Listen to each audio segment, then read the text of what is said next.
One of your famous encounters was a counter sniper engagement in which you had to outthink a very professional North Vietnamese sniper.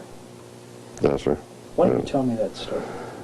Well, it's just that he was doing a bad job. This North Vietnamese sniper was sent down there to get me, and which I really didn't appreciate.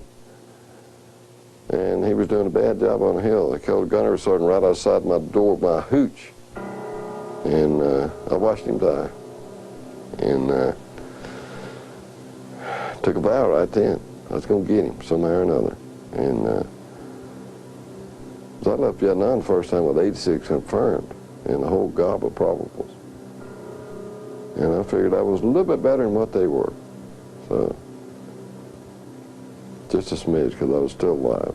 And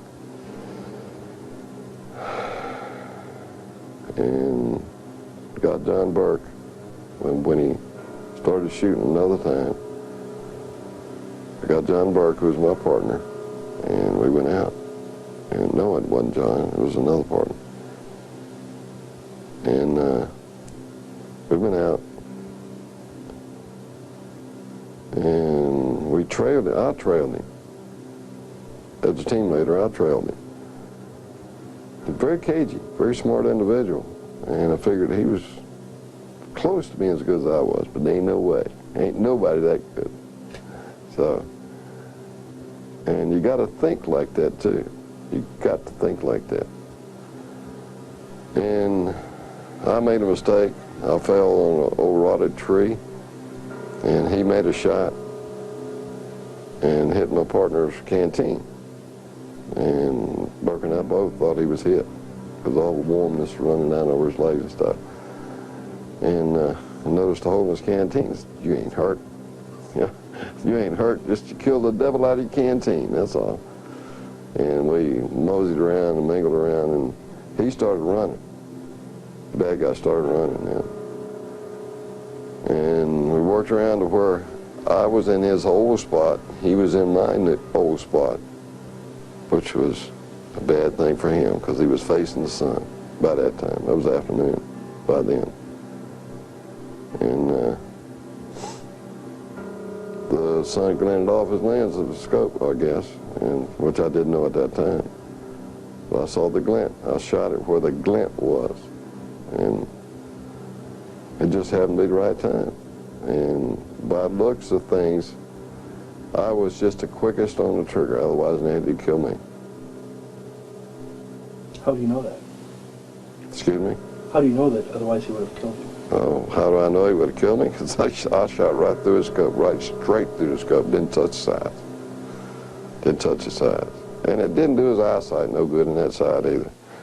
But there was another major incident in the book as well, and that was the story of Apache. Oh, I really don't like to talk about her, to tell you the truth. But every time you say something about her, I see that kid come to the wire. That was the kid that she cut up. Yes, Skimp. She was